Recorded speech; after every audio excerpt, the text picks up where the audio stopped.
जय श्री कृष्णा। प्रिय दर्शकों, आज हम भगवद गीता अध्याय 4 के श्लोक 19 और 20 का सरल अर्थ समझेंगे। भगवान श्री कृष्ण हमें यहाँ बताते हैं कि सच्चा ज्ञानी कौन है और कर्म करते हुए भी कैसे मुक्त रहा जा सकता है। श्लोक 19 में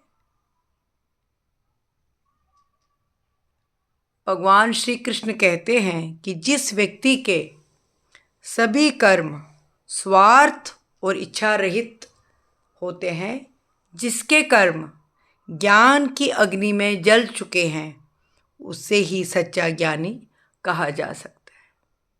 वही सच्चा ज्ञानी हो सकता है।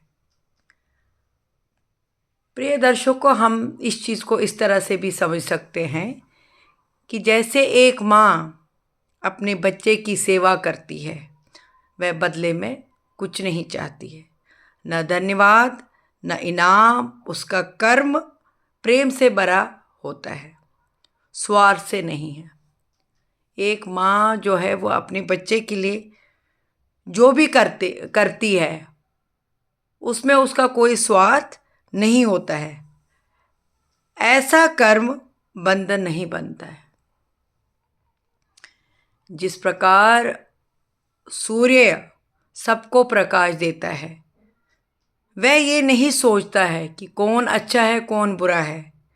वह बिना इच्छा के ही अपना कर्तव्य निभाता है।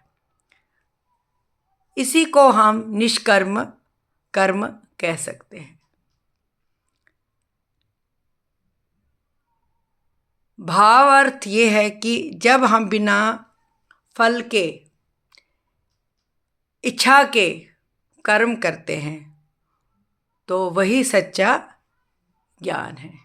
यानी कि हमें कर्म करते रहना है, लेकिन हमें फल की इच्छा नहीं करनी है।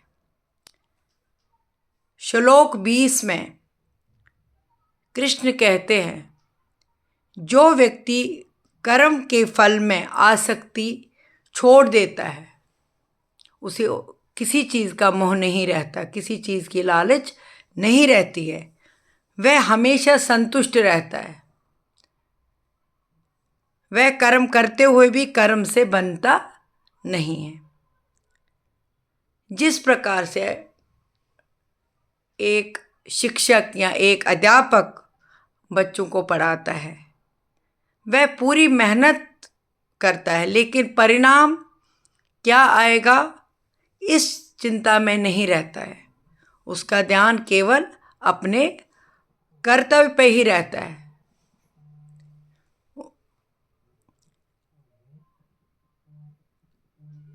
भावार्थ ये है कि फल की चिंता छोड़कर किया गया कर्म ही मन को शांति और मुक्ति देता है।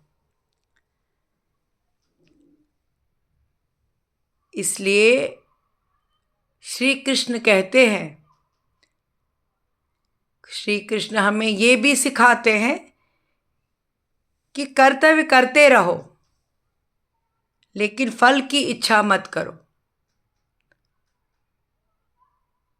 यानी कि कहने का तात्पर्य है कि हमें अपना कर्तव्य ईमानदारी से करना चाहिए, फल की इच्छा नहीं रखनी चाहिए।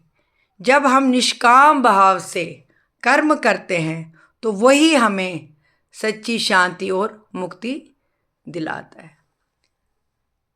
श्री कृष्ण की कृपा आप सभी पे बनी रहे। जय श्री कृष्ण।